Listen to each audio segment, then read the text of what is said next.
especially if they're on a roll. I don't try to move them on that issue. I just try to I just realize where we're at on this issue, and if there's, I try to gauge it, whether there's potential needle move. If there's not, increase their awareness on something, and maybe plant a seed for a future time. Okay. Did you feel freedom in the conversation to be able to say what you felt? Were you pressured, not pressured? I don't.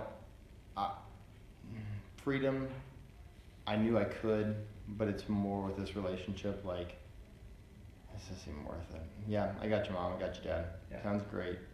Yeah, with this kind of issue. Okay. Did you learn anything from the conversation? My parents don't do a lot of reading, on various viewpoints. It's really, they watch the news. And so, to be honest, not really. Yeah. Did the conversation affect your relationship at all? No. What helps you maintain your relationship in conversations and challenges like this? I think you kind of alluded to it already a little bit. Yeah. How do you keep it? How do you keep it going? We talk about other things then too. Yeah. It's life issues and how are things going, what's going on at the house, how's for me. I ask them about the farm, and then I tell them about here what I do, and that's how I work with my parents. Is that on deep issues, we're arm's length distance at each other. On other stuff, we'll talk about, like ref and basketball is not controversial, right. when we're just talking about it with them, and the farm is not controversial. So there's a mixture of different things we talk about in these conversations. Is there anything that threatens your relationship in conversations like this? No, I think frankly that we've been through a lot of that stuff already.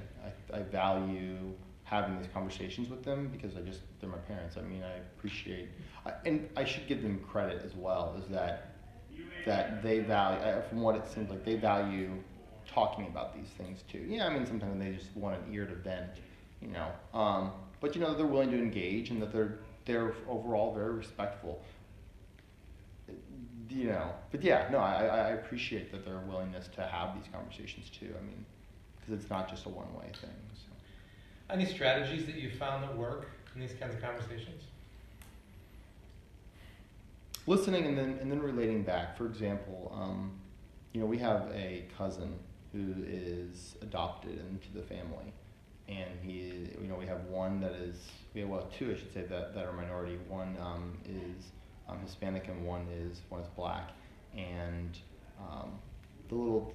this is the empathizing part. And let me get to this real quick. Is that one day the little boy who's black came home to his parents, my aunt and uncle, and said that he wanted to paint his skin white, and because he goes to school with a bunch of white kids. And mom told that story to me, and my heart breaks for him, first of all, but then to relate it back to that and be like, hey, Aiden, who's our cousin, mom, do you understand? This is his lived experience as a 5, 6, 7-year-old kid. I don't exactly know his age, but he's still pretty young, maybe first, second grade max. And so to have that experience, and so I think to be able to point to examples within our own family or examples of people that we know on various issues. There was just a recent school shooting in Kentucky, which was in western Kentucky, which is really close to southeast Missouri. And so that was in the news a lot. It was really localized. That issue was really localized. And I know that really impacted my mom a lot, because she would talk about that a lot.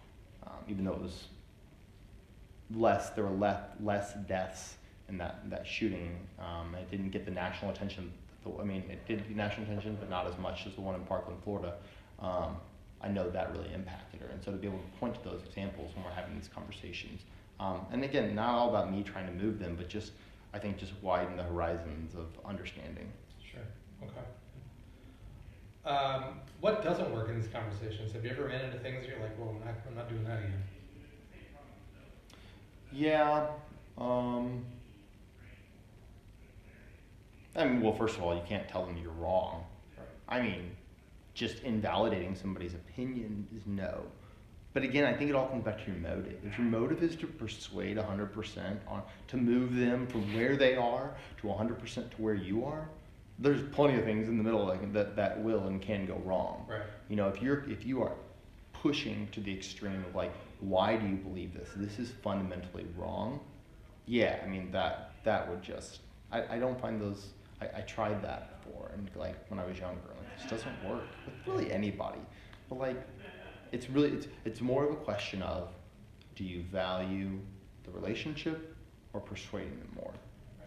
And with them, since we're ideologically far enough away from each other that I think trying to move them all the way to where I'm at would really damage the relationship. Great. Awesome. Thank you. Good stuff. Life away.